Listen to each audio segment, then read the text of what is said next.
And today we're gonna train back. Of course, training is no longer like how it used to be when I was into competitive bodybuilding. No more lifting those heavy stuff because right now my main focus is in coaching, it's in my business. So exercising and training is more of like something to make me feel good and to help me to perform better, which is the major thing that I teach inside my coaching program. This is the approach that I'm trying to help all these female clients to understand that you don't just exercise to lose weight, they actually help you to perform better and to help you to feel your best, to be on track, to feel good, and as a result it should help you to increase your performance in everything you do and to make you feel good every single day. So I'm gonna go into some single arm rows. So training is more of contraction as we are training at home. Not much of machines, not much of cables, not much of heavy weights. I've got a pair of 24 kilos.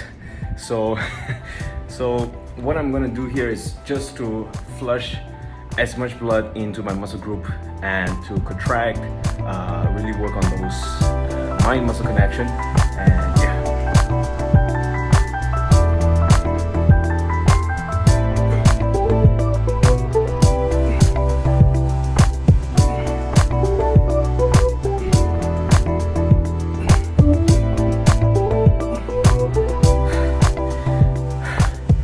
So the other day we were chatting with some of the clients. They were asking me questions like, how is it like training for sports? And now that I'm just training for performance, to maintain, to feel good, for health maintenance, and what's the difference and all that. As you can see, well, if you look at how I look right now, I can say that it's not the best. I'm not in the lowest body fat like how I used to. But this is what is working for me right now. I'm not on a really strict diet. I'm just eating, I'm training, I'm enjoying, because my main focus is in building a business and coaching my clients. And that will be my priority right now, and not to go into any competition. So, and what is the story? What's the lesson from this? Is that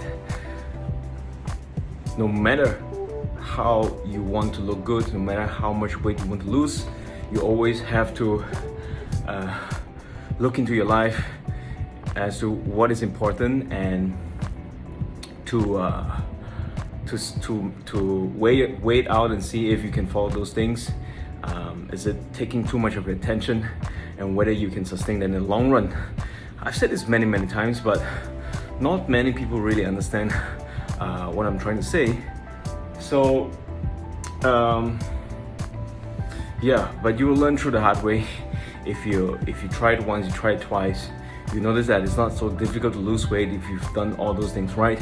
But what is the biggest challenge would be, how are you going to maintain those things, and how do you stay motivated and always show up in your trainings, even though when the gyms are closed, when it's raining, when you're lazy, so that is where the challenge is.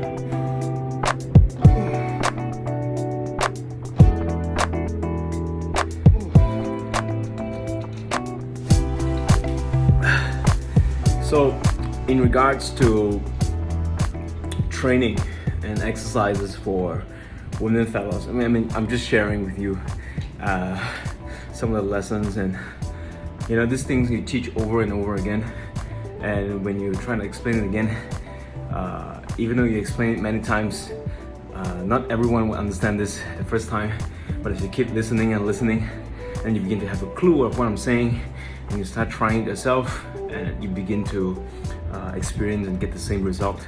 So just hear me out.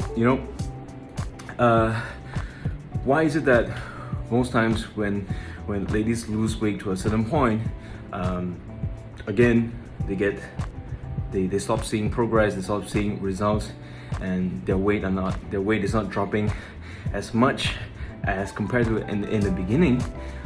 Is because you have to look into your training and see if you're actually progressing in your training intensity. What do I mean by that? Are you using heavier weights? Are you training harder? Let's say you do 12 repetition in a particular exercise. You can't do the same weight and the same repetition after 12 months, but you expect a change. That's the logic behind that.